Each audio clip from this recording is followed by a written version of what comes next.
কালী পুজোর আগে সেজে উঠেছে মহারাজা কৃষ্ণচন্দ্রের সাধের সিদ্ধেশ্বরী মন্দির। বসিরহাটের ইটিন্ডায় এই মন্দির ঘিরে রয়েছে নানা লোককথা। কালী পুজোর রাতে ইচ্ছামতি থেকে তোলা গলদা চিংড়ি দিয়ে দেবীর ভোগ। যুগ যুগ ধরে চলে আসছে এই প্রথা। সিদ্ধেশ্বরী মন্দির নিয়ে নানা গল্পকথা ছড়িয়ে আছে ইটিন্ডা জুড়ে। প্রায় 400 বছর আগে কৃষ্ণনগরের মহারাজা কৃষ্ণচন্দ্র রায় নৌপথে যশোহরের ধুমঘাট থেকে টাকি যাচ্ছিলেন।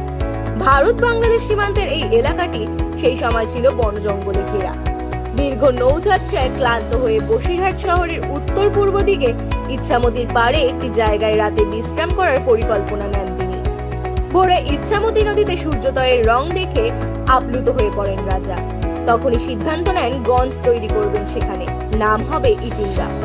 পাশাপাশি সেই গ্রামে একটি কালী মন্দির তৈরিরও নির্দেশ দেন তৎকালীন টাকির জমিদার পরিবার রায়চৌধুরীদের। মহারাজার ইচ্ছায় এলাকার বন বাজার পরিষ্কার করে একদিকে যেমন গঞ্জ তৈরি হয়েছিল, অন্যদিকে তালে তাল মিলিয়ে গড়ে উঠেছিল সিদ্ধেশ্বরী মায়ের মন্দির। প্রাথমিকভাবে বাঁশ ও বিচালি দিয়ে তৈরি হয়েছিল সেই মন্দির। পরে বসিরহাট 1 নম্বর ব্লকের ইটিন্ডা পানিতোর গ্রাম পঞ্চায়েতের ইটিন্ডা কালীবাড়ি সংলগ্ন এলাকায় তৈরি হয় পাকা মন্দির।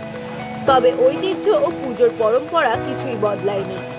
শ্যামা পুজোর দিন সাধারণত কোথাও দেবীর ভোগে দেওয়া হয় খিচুড়ি, কোথাও বা নিরামিষ খাসির মাংস, কোথাও আবার ইলিশ মাছ। কিন্তু ইটিন্ডার এই সিদ্ধেশ্বরী মন্দিরে ইচ্ছামতির গলদা চিংড়ি ছাড়া কালী মায়ের পুজো সম্পূর্ণ হয় না।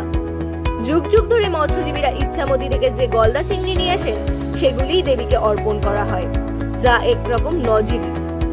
আরো গল্প, এই মন্দির থেকে 5 কিলোমিটার দূরের গ্রাম সংগ্রামপুরের দক্ষিণাকালী ইটিন্ডার সিদ্ধেশ্বরী কালী মায়ের সম্পর্কিত বোন। এক মন্দির থেকে অন্য মন্দিরে তাদের যাতায়াতের গল্প প্রচলিত। এখানে দেবীর পায়ের সামনে 3টি ঘট স্থাপন করা আছে, যা একদিকে কালী, অন্যদিকে শীতলা ও চণ্ডীকে এক অনন্য রূপ দিয়েছে। একাধিক ইতিহাস, গল্পকথা ও লোককথা জড়িয়ে রেখেছে এই সিদ্ধেশ্বরী কালী মন্দিরকে ঘিরে। পুজো বংশ প্রায় 400 বছরের পুজো। এই বংশ পরম্পরায় আমাদের বাপ ঠাকুরদারাও করে গেছে, আমরাও করছি। প্রায় মায়ের এই যে ভোগটা হয়, ইচ্ছামতি গলদা চিংড়ি দিয়ে ভোগটা হয়। আর বাংলাদেশ থেকে বহু দর্শনার্থীরাও আসে। এখানে আগে ছিল বিজলির চাল, টালি, বিজলির চাল দিয়ে বাঁশের বেড়া দিয়ে মায়ের মন্দিরটা ছিল। এই মন্দির তারপরে ধীরে ধীরে মানুষের পূর্ণ সহযোগিতায়, এরকম আমাদের যে সেক্রেটারি মন্দিরের তপন পাল মহাশয় কর্তৃত্বে বংশ পরম্পরায় হয়ে আসছে।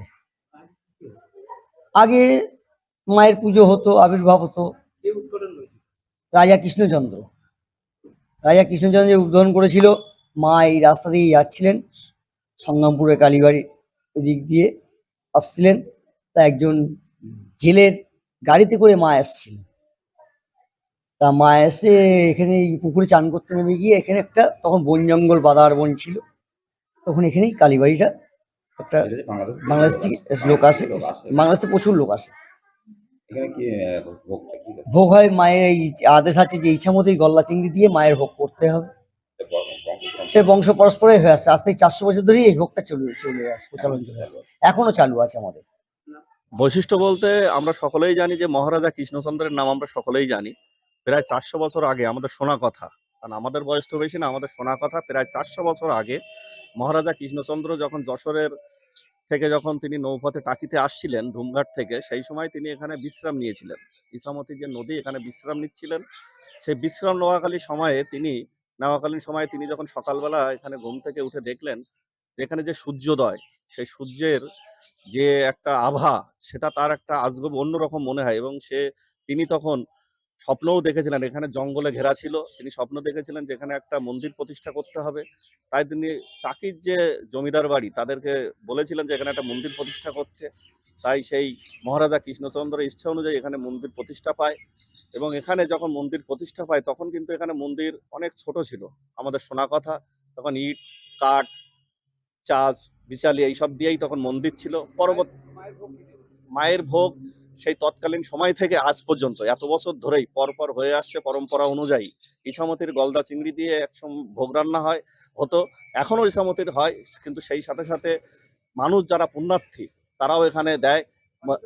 পাশে বাংলাদেশ থেকে প্রচুর লোক এখানে আসে। এক সময় প্রচুর লোক এখানে আসতো, এখন যেহেতু বর্ডারের ভিসার সমস্যা আছে, একটু লোক কম আসে। যারা আসে তারা অবশ্যই আসেন মায়ের সম্পর্কে যারা জানে, মার কাছে প্রচুর লোক আসে তত অঞ্চল থেকে। এখানে মা তাদের ইচ্ছা পূর্ণ করেন এবং সেই পূর্ণ হয় বলেই মানুষ এখানে আসে মার কাছে। এবং আমাদের যে চিংড়ি মাছের যে ভোগটা রান্না হয়, আর সেই ভোগ কিন্তু আমাদের প্রত্যেকটা মানুষকে দেওয়া হয়। সেই চিংড়ি মাছের যে প্রসাদ, সেটা প্রত্যেকটা মানুষকেই দেওয়া হয়। দীর্ঘ